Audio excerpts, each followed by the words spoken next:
Welcome students and friends.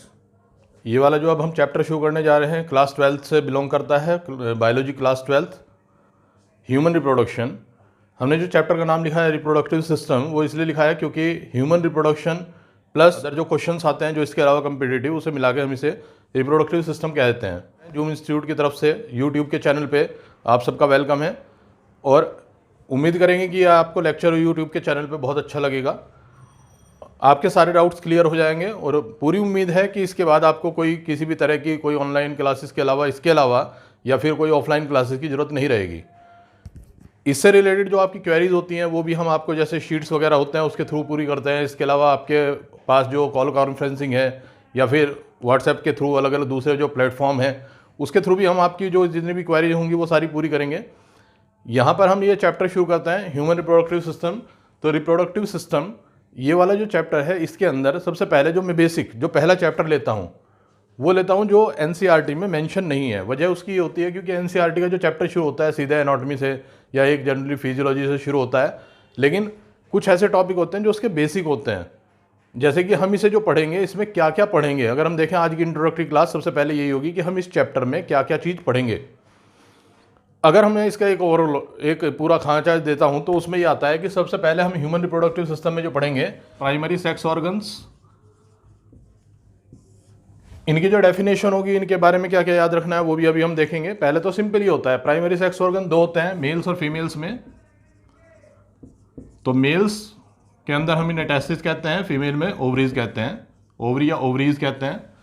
तो ये जो प्राइमरी सेक्स ऑर्गन है टेस्टिस और ओवरी, ये तो एक तरीके से प्राइमरी क्यों कहा गया है इन्हें, इसके बारे में एक स्पेसिफिक क्वेश्चन बन जाता है। तो हम उसमें ये लेते हैं प्राइमरी कहने की वजह है क्योंकि यहाँ पर गैमीट्स बनते हैं, ये सबसे ज़्यादा एसेंशियल है। तो प्राइमरी वो होते हैं जहाँ गैमीट्स बनते हैं, where gamete formation occur, gamete formation occurs. तो गैमीट्स फॉर्मेशन जहाँ होते हैं वो तो होता है प्राइमरी सेक्स ऑर्गन, या ये कह सकते हैं कि गैमीट्स फॉर्मेशन में जो कंट्रीब्यूशन करते हैं उन्हें कहते हैं प्राइमरी सेक्स ऑर्गन। मेल के अंदर टेस्टिस और फीमेल के अंदर ओवरीज। इसके अलावा दूसरे होते हैं secondary sex organ, secondary sex organs. यहाँ पे थोड़ा सा एक कन्फ्यूजन सा होता है, सेकेंडरी जैसा लगता है जैसे इंपॉर्टेंस ना हो, सेकेंडरी हो। यहाँ पे मेन चीज़ आती है सेकेंडरी सेक्स ऑर्गन, इसलिए कहते हैं क्योंकि यहाँ गैमीट्स बनते तो नहीं हैं लेकिन गैमीट्स का स्टोरेज, गैमीट्स का ट्रांसपोर्ट, गैमीट्स का नॉरिशमेंट, या एक सिंगल शब्द में कहें जो पेनिट्रेशन में या फर्टिलाइजेशन में ओवरऑल जो हम कह सकते हैं जो गैमीट्स के फर्टिलाइजेशन में हेल्प करें, फर्टिलाइजेशन में हेल्प करें, या ऐसे कह सकते हैं सेकेंडरी सेक्स ऑर्गन जैसे हम कहते हैं मेल्स में और फीमेल्स में अलग अलग होंगे। गैमीट्स जहां बनने थे प्राइमरी सेक्स ऑर्गन वहां तो बन गए, लेकिन उसके बाद जहाँ पर उन्हें मीट करना है, जहाँ पर फर्टिलाइजेशन करना है, वहाँ तक पहुँचने के लिए बीच में कहीं स्टोरेज भी होगा। तो ट्रांसपोर्टेशन में जो डक्ट्स होंगे वो यूज़ होंगे। नॉरिशमेंट यानी कि उनका स्पर्म का जो नॉरिशमेंट है या ओम का जो नॉरिशमेंट है वो भी कराने के लिए कोई ना कोई स्ट्रक्चर चाहिए। तो जैसा हम ये देखते हैं टेस्टिस से जब स्पर्म रिलीज होते हैं, जो मेल गैमीट हैं टेस्टिस से जब स्पर्म रिलीज होते हैं तो वो रिलीज होने के बाद किस किस रास्ते से आते हैं। जैसे वो सबसे पहले आते हैं एपिडिडाइमस में, एपिडिडाइमस। बाकी इसके और भी दूसरे पार्ट्स करेंगे हम, एपिडिडाइमस के जो पार्ट्स होंगे वो हम डिटेल में पढ़ेंगे। पहले तो उसके पार्ट्स लिख रहे हैं कि हमें इस चैप्टर में पढ़ना क्या क्या है, वो नाम क्यों दिए जा रहे हैं, प्राइमरी सेकेंडरी वगैरह। एपिडिडाइमस में पहुंचेंगे, एपिडिडाइमस से पहुंचेंगे वो वास डिफरेंस में, एपिडिडाइमस से वो पहुंचेंगे वास डिफरेंस में। वास डिफरेंस उसे लेके पहुंचेगा इजैकुलेटरी डक्ट में, इजैकुलेटरी डक्ट, इजैकुलेटरी डक्ट से खुलेंगे वो मेल यूरेथ्रा में और यूरेथ्रा पास होगी पेनिस से। तो इस तरह से ये सारे ऑर्गन हो गए। अभी इसमें मैंने ग्लैंड्स के नाम नहीं लिखे हैं क्योंकि वो मैं इकट्ठे एक साथ करके 3 इकट्ठी ग्लैंड्स होंगी वो एक साथ लिख देंगे। ग्लैंड्स जैसे सबसे पहले इसमें जो कंट्रीब्यूशन होता है, जैसे ये खुद ग्लैंड है टेस्टिस और ओवरी, वो खुद में भी ग्लैंड्स हैं, वो एक्सोक्राइन भी हैं एंडोक्राइन भी हैं। एंडोक्राइन फंक्शन हम पढ़ते हैं एंडोक्राइन सिस्टम में, एक्सोक्राइन फंक्शन यानी कि रिलीज ऑफ द स्पर्म या ओवम वो हम पढ़ते हैं यहाँ पे। इसके बाद जिन जिन ग्लैंड्स का रोल होता है, जैसे सेमाइनल वेसिकल है तो सेमाइनल वेसिकल, उसके आगे पहुंचने पर प्रोस्टेट ग्लैंड, उससे आगे जाने पर फिर काउपर्स ग्लैंड। ये मैं इसी ऑर्डर में ले रहा हूँ कि सबसे पहले किसका कंट्रीब्यूशन होता है। जैसे पहले स्पर्म रिलीज हुए, फिर उसके बाद वो सेमिनल वेसिकल में वहाँ का जो सिक्रीशन है वो उसमें कंट्रीब्यूशन करेगा, प्रोस्टेट ग्लैंड का कंट्रीब्यूशन करेगा, काउपर्स ग्लैंड का सिक्रीशन भी आएगा। तो ये सारी जो ग्लैंड्स होती हैं ये मेल रिप्रोडक्टिव सिस्टम में आती हैं सेकेंडरी सेक्स ऑर्गन में, क्योंकि इनका भी कंट्रीब्यूशन है फर्टिलाइजेशन में। इनमें काउपर्स ग्लैंड का दूसरा नाम भी लिया जा सकता है बल्बोयूरेथ्रल ग्लैंड, बल्बोयूरेथ्रल ग्लैंड। बिल्कुल ऐसे ही मान लो हम कहते हैं फीमेल्स में कि फीमेल्स में सेकेंडरी सेक्स ऑर्गन क्या होंगे, तो हम यहाँ पे जैसे इनके बारे में लिखते हैं फीमेल्स में ओवरी से जब ओवम रिलीज हुए तो वहाँ से रिलीज होने के बाद वो कहाँ पहुँचेंगे, यानी कि ओवरी से रिलीज होने के बाद वो ओविडक्ट में पहुँचेंगे। अब यहाँ पे जो वर्ड लिखा हुआ है ओविडक्ट, चाहे फ्रॉग हो, चाहे रैबिट हो, चाहे ह्यूमन बींग हो, सब में ये वर्ड यूज़ कर सकते हैं, लेकिन ह्यूमन बींग में इसके लिए स्पेशल अलग से वर्ड आता है फैलोपियन ट्यूब,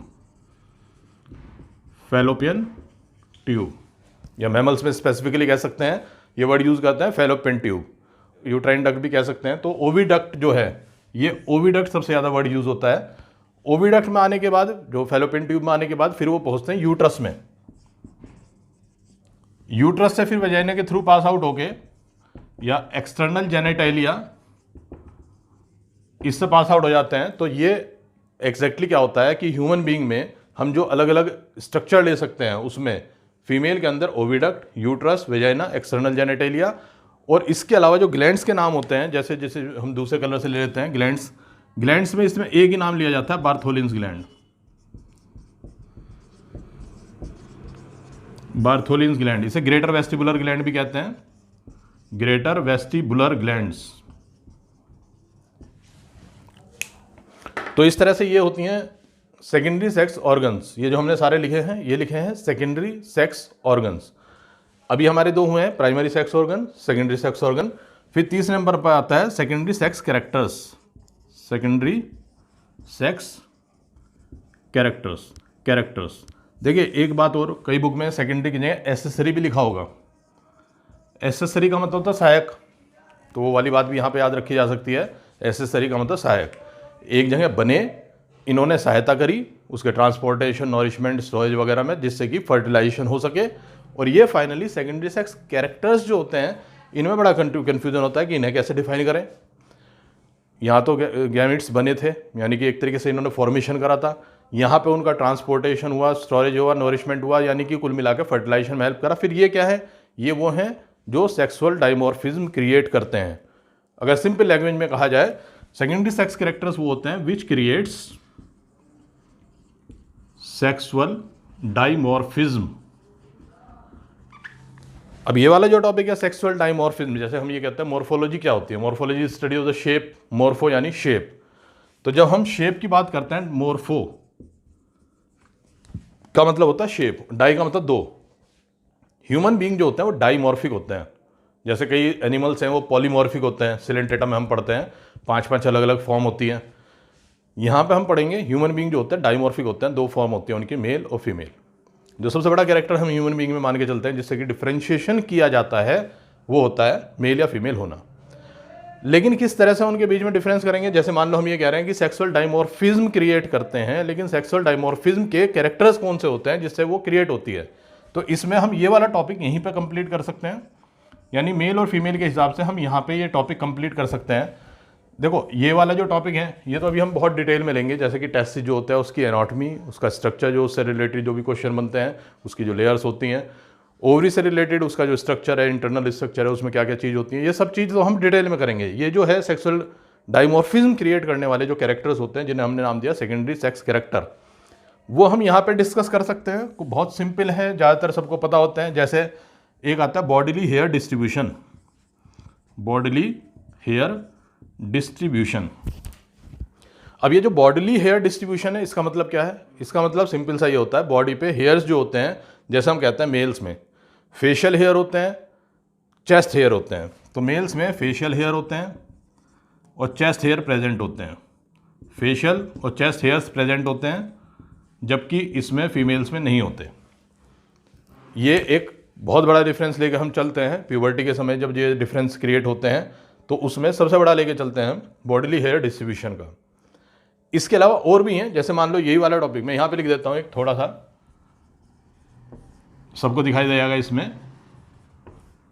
तो एक आता है जैसे bodily hair distribution, bodily hair distribution, तो इसमें आ जाएगा एक तो फेशियल हेयर और एक चेस्ट हेयर, तो इनमें प्रेजेंट होते हैं, इसमें एब्सेंट होते हैं। तो हम जो हेयर का डिस्ट्रीब्यूशन पैटर्न लेके चलते हैं उसमें ये आ जाएगा। इसके अलावा दूसरा जो लेके चलते हैं वो लेके चलते हैं वॉइस, यानी कई बार जो सबसे ज़्यादा तुमने सुना होगा कि इसकी आवाज़ लड़कियों जैसी है, इसकी आवाज़ लड़कों जैसी है। ये जैसी का क्या मतलब होता है, जनरली क्या होता है एग्जैक्टली, ये तो हम डिटेल में करेंगे इसकी कि क्यों वजह से होता है। वोकल कोड्स की वजह से, जो टेस्टोस्टेरोन की वजह से उनमें जो स्ट्रक्चर में चेंज आता है। यहाँ पे मेन ये होता है कि वॉइस में जो फ़र्क आता है वो ये आता है, हम इसमें वर्ड यूज़ करते हैं हैवी वॉइस और इसमें सॉफ्ट वॉइस। जो ह्यूमन बीइंग में मेल्स में हम वर्ड यूज़ करते हैं हैवी वॉइस और यहाँ यूज़ करते हैं सॉफ्ट वॉइस, या एक और वर्ड जो टेक्निकली कहा जा सकता है लो पिच या हाई पिच, लो पिच या हाई पिच, ये वर्ड यूज़ करा जा सकता है। टेक्निकलिटी में हम बाद में जाएंगे। डेसिबल, लाउडनेस वो एक अलग चीज़ है, फ्रीक्वेंसी, हर्ट्ज या पिच जो होती है वो अलग चीज़ है। तो ये जो होती है वॉइस, मेल में हैवी वॉइस कही जाती है, भारी आवाज़ है, लेकिन पिच लो होती है, फ्रीक्वेंसी लो होती है। फीमेल में सॉफ्ट वॉइस कहते हैं, लेकिन फ्रीक्वेंसी हाई होती है। इसके अलावा एक स्केलेटल और एक मस्कुलर, ये दो डिफरेंसेस हम इस तरह से लिख लेते हैं कि स्केलेटन में मेल में कंपैरेटिवली मोर डेवलप, यानी हम इन दोनों के बारे में ये लिख लेते हैं कि कंपैरेटिवली मोर डेवलप, और इसमें लिख देते हैं लेस डेवलप। यानी एक तीसरा डिफरेंस ये बना देते हैं हम स्केलेटल सिस्टम का, और चौथा डिफरेंस बना देते हैं हम मस्कुलर सिस्टम का। देखो स्केलेटल सिस्टम में जब हम स्केलेटल सिस्टम पढ़ते हैं 11th क्लास की फिजियोलॉजी में, वहाँ पे एक पॉइंट आता है कि ह्यूमन बीइंग में जो पेल्विक बोन होती है वो मेल में और फीमेल में सबसे ज़्यादा सेक्सुअल डायमॉर्फिज्म क्रिएट करती है। जेनेटिकली जो भी चांस के कारण होते हैं इसके, वो एक अलग मैटर है।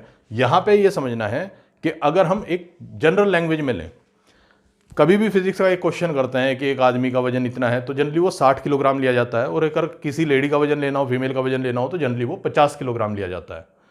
ऐसा वजन क्यों, ऐसा जो डिफरेंस है वजन में डिफरेंस है, वो इसलिए करते हैं क्योंकि स्केलेटन और मस्कुलर चेंजेस जो होते हैं वो मेल में और फीमेल में डिफरेंट होते हैं।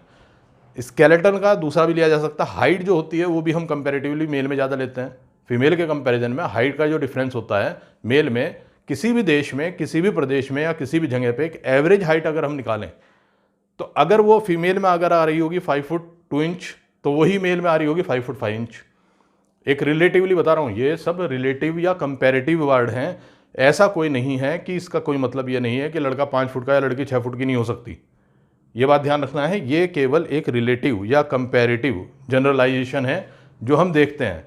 तो यहाँ पे ये 4 डिफरेंसेस हैं, और भी डिफरेंसेस हैं। अल्टीमेटली सबकी वजह जो निकल के आती है वो कहीं ना कहीं कोई ना कोई हार्मोनल निकल के आती है। जैसे कि हेयर डिस्ट्रीब्यूशन है, ये हम जेनेटिक्स में भी पढ़ेंगे, टेस्टोस्टेरोन की वजह से वहाँ पे एक पैटर्न बाल्डनेस का केस होता है, वो भी हम पढ़ेंगे कि वो टेस्टोस्टेरोन की वजह से जेनेटिकल चेंज होता है। यहाँ पे खैर जो हमारा टॉपिक है, हम अभी उस पर लिमिट रखते हैं। हमें जो चेंजेस करने हैं सेकेंडरी सेक्स कैरेक्टर के, कि ये जो सेक्सुअल डायमॉर्फिज्म क्रिएट करते हैं मेल और फीमेल में, ये वाला टॉपिक हम यहाँ पे कंप्लीट कर रहे हैं। कंप्लीट का मतलब जितनी हमें ज़रूरत होती है, जिस पे क्वेश्चंस आते हैं कि क्या क्या डिफरेंसेस होते हैं मेल और फीमेल में। अच्छा, ये वाला जो टॉपिक है उसे कराने की एक वजह और भी है। जैसा अभी हमने ये करा, इस तरह से जो क्लासिफिकेशन करा, इसमें एक क्वेश्चन और भी आता है, सेक्स डिटर्मिनेशन और सेक्स डिफरेंशिएशन। ये वाला टॉपिक भी आएगा इसमें, सेक्स डिटर्मिनेशन और सेक्स डिफरेंशिएशन। देखो पहले तो मैं ये कहूँगा, ये सारे जो मैं बता रहा हूँ ये सब तुम अपने रजिस्टर और पेन लेके उससे नोट करो। क्लास का मतलब क्लास की तरह से करने से होता है। इसका मतलब ये नहीं होता कि हाँ ठीक है हमारे सामने क्लास चल रही है, ऑनलाइन चल रही है, अगली बार जब मन आएगा फिर दोबारा से देख लेंगे, तो इसलिए क्या हमें पेन का रजिस्टर का यूज़ करना है। ये तो हम यूट्यूब पे कभी भी देख लेंगे या कोई दूसरे प्लेटफॉर्म पे कभी भी देख सकते हैं। लेकिन एक बात ध्यान रखना, जो सही तरीका होता है, जब तक उसे अपने हाथ से लिखोगे नहीं तब तक वो दिमाग में उतनी अच्छी तरह से सेटल नहीं होगा। जैसे मैं एक एग्जांपल बता देता हूँ। पहले पढ़ाई का जो तरीका होता है उसमें हमारे बॉडी के जो सेंस ऑर्गन होते हैं उसमें किस किस का रोल है। जैसे फिलहाल जो मुझे लगता है जो सबसे ज़्यादा रोल है इस समय तुम्हारी आंखों का रोल है, जो तुम इसे देख रहे हो। तो आंखों का जो रोल है उससे तुम उसे देख रहे हो, अभी तुम्हारे उसमें हाथों का या मसल्स का जो रोल है वो नहीं आया। कानों का रोल है, आंखों का रोल है। अभी तुम ये दोनों चीज़ें कर रहे हो इस्तेमाल, और वो चीज़ें तुम्हारे ब्रेन में जा रही है, अलग अलग एरिया में जा रही है। लेकिन जब तुम उसे लिखने शुरू करोगे, उसके नोट्स बनाना शुरू करोगे, तो उसमें क्या होता है, जो तुमने कानों ने सुना और जो तुम्हारी आंखों ने देखा, फिर उसके बाद वो कमांड एरिया, जो मोटर एरिया होता है, उस पर मैसेज जाता है, उस पर एक्टिविटी कराई जाती है।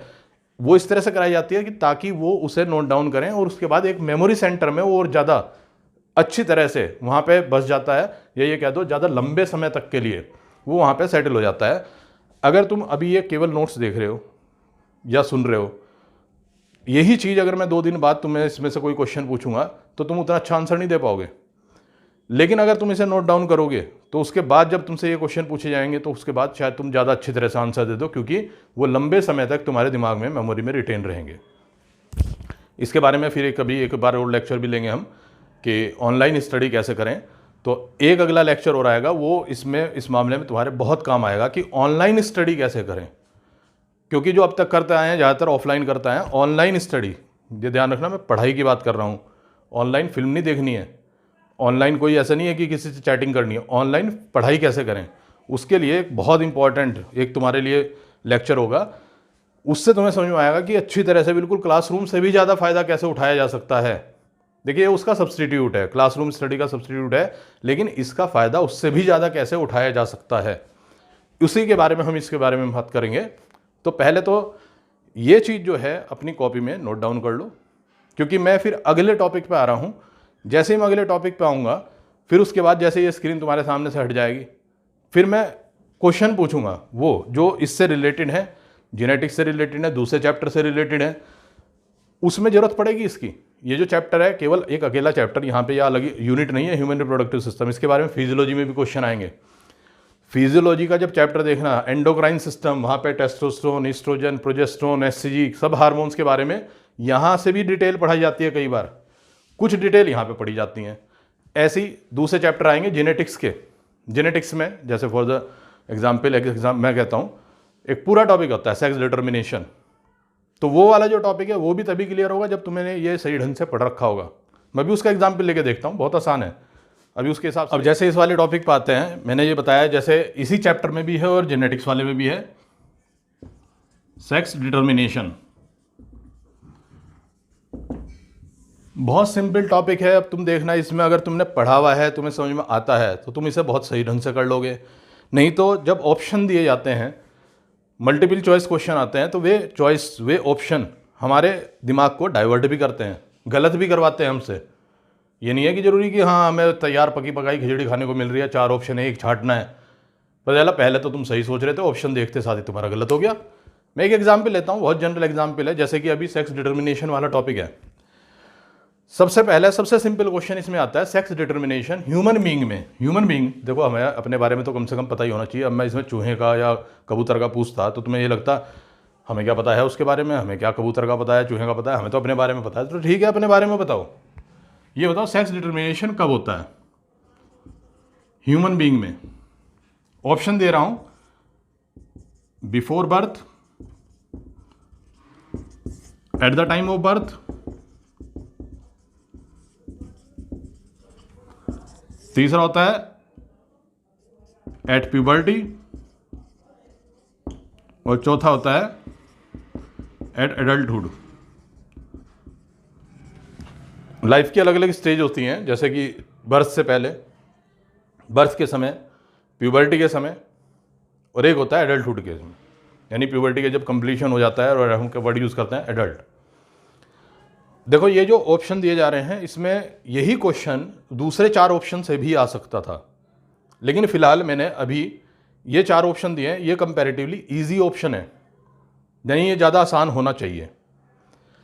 तुम्हें टाइम मिलेगा 30 सेकंड का, 45 सेकंड का इस क्वेश्चन को करने के लिए। अब यहाँ पे मैं 30 सेकंड के लिए रुक के खड़ा हो जाऊँ, तुम सब सोचोगे क्या मूर्ति की तरह से खड़े होगे।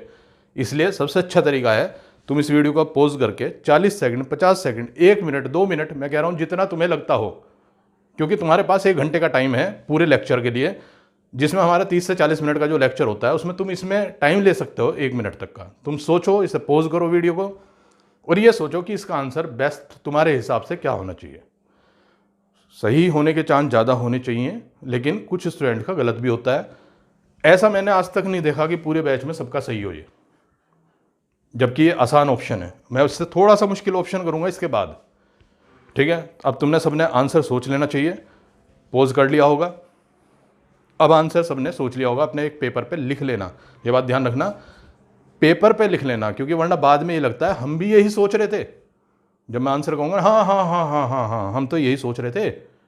तो इसीलिए सबसे पहले ये सोचना है कि आंसर क्या है और उसे पेपर पे रिटिन इन ब्लैक एंड वाइट करना है, ताकि बाद में तुम अपने आप को खुद को बेवकूफ़ ना बना पाओ, धोखा ना दे पाओ। तो इसलिए तुम्हें पहले ही इसका आंसर सोचना है।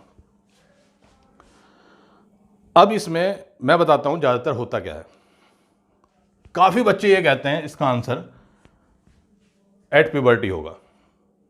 जिन्होंने सोचा होगा वो सोच रहे होंगे हाँ ठीक है हमने भी ये सोचा, कुछ कहेंगे नहीं नहीं नहीं हमने ये नहीं सोचा, eight the time of birth. कुछ ऐसे भी होंगे जिन्होंने ये भी सोचा होगा, बिफोर बर्थ भी सोचा होगा।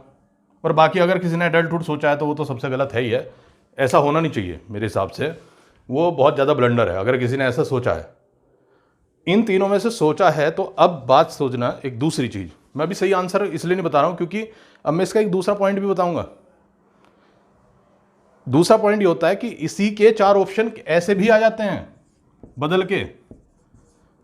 या एक काम करता हूं, थोड़ा सा और आसान कर देता हूं तुम्हारे लिए। जिन्होंने सोचा प्यूबर्टी, सिंपल सी बात आती है, सिंपल सा कंसेप्ट आता है। वो ये कहते हैं कि प्यूबर्टी हमने इसलिए सोचा क्योंकि प्यूबर्टी के समय डिफरेंसेस आते हैं, लेकिन प्यूबर्टी के समय डिफरेंसेस आते हैं। डिटर्मिनेशन पूछा है मैंने क्वेश्चन का, क्वेश्चन पे ध्यान देना। सेक्स डिटरमाइन कब होता है, निश्चित कब होता है, कि ह्यूमन बीइंग में, मनुष्यों में कब निश्चित होता है कि ये मेल होगा या फीमेल होगा। एक जायगोट होता है उसे निश्चित नहीं होता, मोरुला ब्लास्टुला उस समय क्लियर नहीं होता, ऐसा नहीं है। क्लियर पहले दिन ही हो जाता है, या ऐसे कहें हम इसके हिसाब से, जैसे प्यूबर्टी के समय डिफरेंशिएशन होता है, लेकिन बात ये आती है डिटर्मिनेशन कब होता है। तो वो इस तरह से सोच लो कि निश्चित होना वो हो जाता है बर्थ से पहले। प्यूबर्टी के समय डिफरेंसेस आने शुरू होते हैं, वो एक मैटर है। अब दूसरे यही चीज जो आती है, दूसरा क्वेश्चन ऐसा आता है एट फर्स्ट ट्राइमेस्टर। ट्राइमेस्टर का मतलब होता है 3 महीने का जो टाइम पीरियड होता है उसे कहते हैं trimester. Human gestation period total 9 महीने का होता है, तो उस 9 महीने को 3-3 महीने के 3 पार्ट बना देते हैं हम। तो पहला ट्राइमेस्टर, सेकेंड ट्राइमेस्टर, एड की जगह इन लिख सकते हो, in first trimester, in second trimester, in third trimester. यानी कि पहले 3 महीने में, या चौथे से छठे महीने में, या 7वें से 9वें महीने में, या eight the time of birth.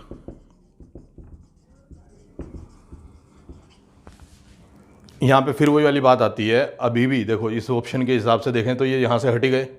अब तो बिफोर बर्थ के ही 3 ऑप्शन आ गए, इसी चीज के 3 ऑप्शन बन गए, और eight the time of birth रह गया, तो ये दोनों तो ऑप्शन हट ही गए। तो अब इसके हिसाब से देखें तो यहां पे आंसर क्या होगा। इसका भी वही तरीका है, पॉज करो और सोचो। उसमें तुम टाइम ले सकते हो 40 से 45 सेकंड का। उसके बाद फिर दोबारा से इस पे आओ कि तुमने क्या आंसर लिया। मैं आता हूं सीधे आंसर पे। जैसे ये वाला क्वेश्चन था, इसमें अभी मैंने एक बच्चे की सोच के बारे में बताया, उसने क्या सोचा। कुछ ने eight the time of birth भी करा होगा, कुछ ने बिफोर बर्थ करा होगा। बात फिर वही आते हैं कि इस टॉपिक में हम ये वाला जो टॉपिक ले रहे हैं, इसमें वही वाला चैप्टर जो पिछला वाला चैप्टर अभी मैंने टॉपिक करा है उसका क्या इन्वॉल्वमेंट है। सेक्स डिटर्मिनेशन टॉपिक जेनेटिक्स में है, लेकिन यहाँ पे उसकी क्या इन्वॉल्वमेंट है वो देखो। अगर निश्चित होता प्यूबर्टी के समय तो हम उससे पहले कैसे बता देते हैं कि ये लड़का है लड़की है। यानी एक तरीके से हम बर्थ के समय तो बता देते हैं लड़का लड़की है, यानी कि इसका मतलब निश्चित हो गया होगा तभी तो बता देते हैं। अब फिर वही वाली बात आएगी, जिन्होंने आंसर दिया था eight the time of birth वो सोचेंगे हाँ भाई बिल्कुल ठीक है, हाँ बर्थ के समय हम बता देते हैं। लेकिन बर्थ से पहले नहीं बता सकते क्या? अल्ट्रासाउंड में नहीं बता सकते? अल्ट्रासाउंड कराए जाते हैं, लोग उसका मिसयूज़ करते हैं। जो PNDT prevention and misuse act है उसके हिसाब से भी होता है कि अल्ट्रासाउंड पे जो बैन लगा हुआ है प्रिवेंशन, उसका मिसयूज़ कि मिसयूज़ ना हो, उसमें भी आता है कि बर्थ से पहले प्रीनेटल डायग्नोस्टिक डिटर्मिनेशन जो होता है सेक्स का वो नहीं करा जा सकता। यानी कि करा जा सकता है ना, इलीगल होता है वो। इसका मतलब जो करा जा सकता है तो इसका मतलब डिटर्मिनेशन तो हो चुका था, निश्चित तो हो चुका था। तो इसलिए इसका आंसर हमने लिया था बिफोर बर्थ, यानी उस समय तक निश्चिंत हो चुका था। यही चीज फिर यहां आई, उन्हीं में हमने ये कर दिया, 4 ऑप्शन बना दिए। अब यहां पे क्या आता है, यहां पे कई बच्चे करते हैं ये नहीं समझ में आता अब कि कहने लगे कि पहले 3 महीने, अगले 3 महीने या उससे अगले 3 महीने। तो इसका एक सिंपल सा तरीका है, अल्ट्रासाउंड से तीसरे महीने में ये बताया जा सकता है ये लड़का है लड़की है। 4th मंथ में तो कन्फर्मेटरी कर बताया जा सकता है विदाउट एनी डाउट। तो इसका आंसर इसमें भी ये लेंगे इन द फर्स्ट ट्राइमेस्टर। यहाँ तक कि अब आते हैं बिल्कुल स्पेसिफिक पॉइंट पे जिससे डाउट खत्म हो जाए, at the time of fertilisation. तो सेक्स डिटर्मिनेशन कब होता है? At the time of fertilisation. यानी कुल मिला के अगर इस चीज को हम ऐसे कहें, जैसे ही स्पर्म ने फर्टिलाइज किया, ये डिटरमाइन हो जाता है, निश्चित हो जाता है कि वो मेल बनेगा या फीमेल।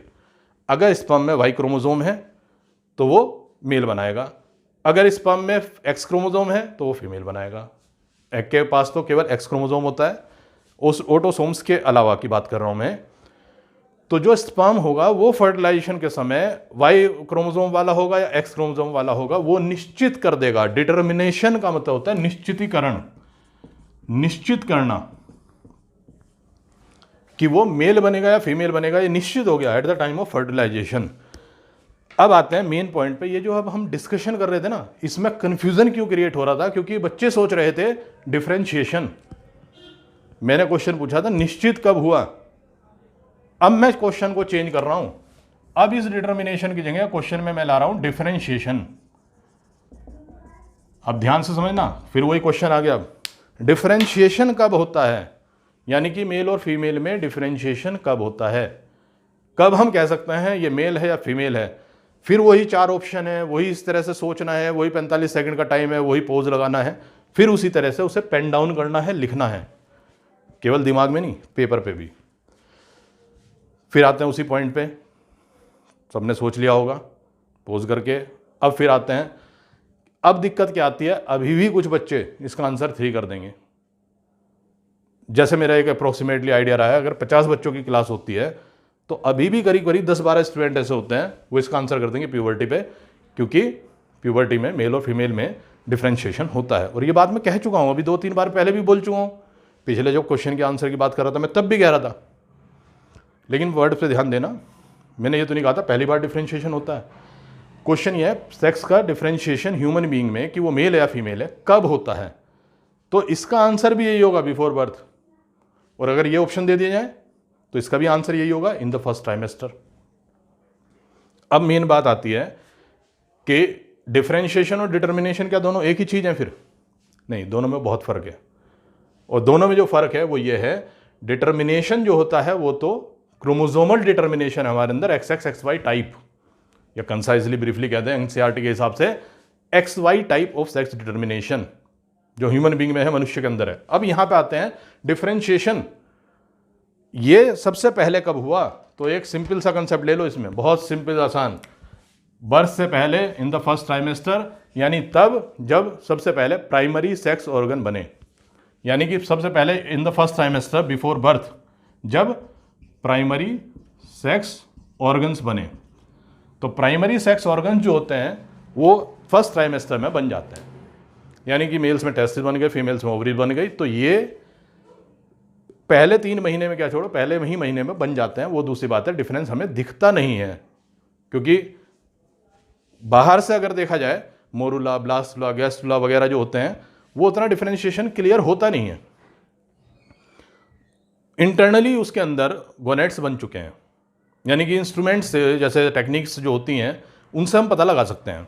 यानी डिफरेंस आ तो गया है, वो अभी दूसरी बात है अभी हमें दिख नहीं रहा है।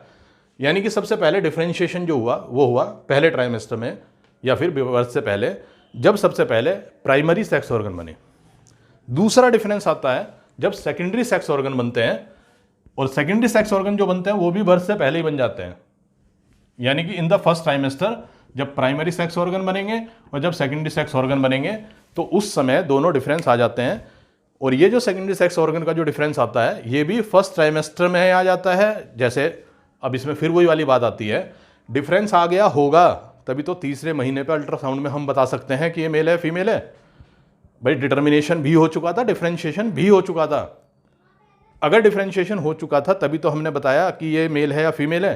यही कहते हैं डॉक्टर जो होते हैं अल्ट्रासाउंड से जो कंफर्म करते हैं तो ये तभी तो कर पाते हैं जब उन्हें ये पता है कि ये डिफरेंस दिख रहे हैं, अल्ट्रासाउंड से हो चाहे कैसे भी हो, जिस भी टेक्निक से हो, तो यानी कि डिफरेंस तो आ जाते हैं। कन्फ्यूजन इसलिए हो रहा था क्योंकि जो तीसरी चीज़ थी primary sex organ, secondary sex organ, और जो तीसरी चीज थी सेकेंडरी सेक्स कैरेक्टर्स, वो डिफरेंस आते हैं eight the time of puberty. Secondary sex characters, यानी मेन पॉइंट ये है हमारे ह्यूमन बीइंग के अंदर 3 अलग अलग लेवल पे डिफरेंशिएशन होता है। डिटर्मिनेशन तो फर्स्ट डे पे, फर्स्ट मिनट में हो जाता है जैसे फर्टिलाइजेशन हुआ। डिफरेंशिएशन 3 लेवल पे होता है।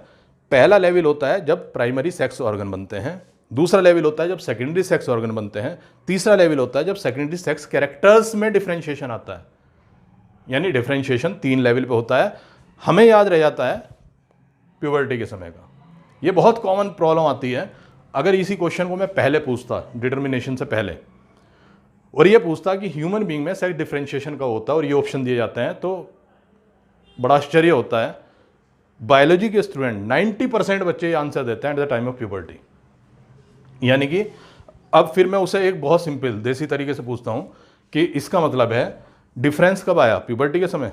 तो इसका मतलब कि प्यूबर्टी के समय पता चलेगा तुम्हें कि डिफरेंस होगा, उससे पहले कोई डिफरेंस होता ही नहीं कि ये लड़का है लड़की है। यानी कि एक तरीके से बर्थ से पहले वो तो हमें पता नहीं, लेकिन क्या बर्थ के समय पता नहीं होता कि ये लड़का है लड़की है?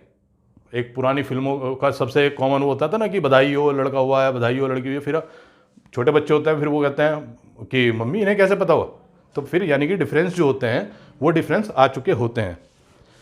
तो अगर प्यूबर्टी ले रहे हो तो वो तो बहुत गलत हो ही जाएगा, क्योंकि eight the time of birth कह सकते हो तुम, क्योंकि उससे पहले का तो तुम्हें नहीं पता, वो डॉक्टर्स को पता है, अल्ट्रासोनोलॉजिस्ट को पता है। लेकिन ये तो सबको पता है कि अल्ट्रासाउंड में पता चल जाता है कि लड़का है या लड़की है, तो इसका मतलब डिफरेंस तो पहले आ चुके हैं, और वो डिफरेंस आ जाते हैं इन द फर्स्ट ट्राइमेस्टर। ये थोड़ा सा टेक्निकल हो गया, ये थोड़ा याद रखना पड़ेगा, क्योंकि उन 9 महीनों में कब डिफरेंस आया ये हम एम्ब्रियोलॉजी में पढ़ेंगे कि at the end of first month ये ऑर्गन्स डेवलप होते हैं, at the end of second month ये डेवलप होते हैं, at the end of the third month. इस तरह से एक सीरीज होती है कि इसमें कौन कौन से डेवलप होते हैं।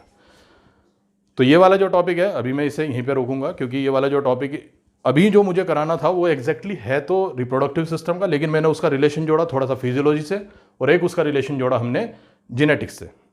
बाकी इसके अलावा ये टॉपिक इसलिए भी इंपॉर्टेंट है क्योंकि जब हम डिजीज पढ़ेंगे, सिंड्रोम पढ़ेंगे, एक्सो टर्नर सिंड्रोम, XXY लाइनफेल्टर सिंड्रोम, उसमें एक बड़ा एक अजीब सा क्वेश्चन आता है कि ये क्या है, मेल है या फीमेल है। अब तुम कहोगे कि ये देखो, ये वाला जो टॉपिक है इसलिए भी इंपॉर्टेंट हो जाता है क्योंकि अगर हम देखें 2 साल पहले सुप्रीम कोर्ट ने एक वर्ड को लीगैलिटी प्रोवाइड की थी, थर्ड जेंडर। इसकी जरूरत क्यों पड़ी थी भाई? पहले जितने भी फॉर्म भरे जाते थे उसमें 2 कॉलम होते थे, मेल या फीमेल। मुझे ध्यान है आज से करीब 15 साल पहले एक स्टूडेंट ने क्वेश्चन पूछा कि सर ये जो यूनुक होते हैं, जो किन्नर होते हैं, क्या ये CPMT का फॉर्म नहीं भर सकते? मुझे बड़ा अजीब सा लगा क्वेश्चन। मैंने कहा भाई ये वाले क्वेश्चन क्यों पूछ रहे हो तुम? कहने लगे मैंने फॉर्म में देखा, उस फॉर्म में केवल ये दे रखा था मेल या फीमेल, तीसरा तो कोई ऑप्शन था ही नहीं, तो वो क्या लिखेंगे उसमें?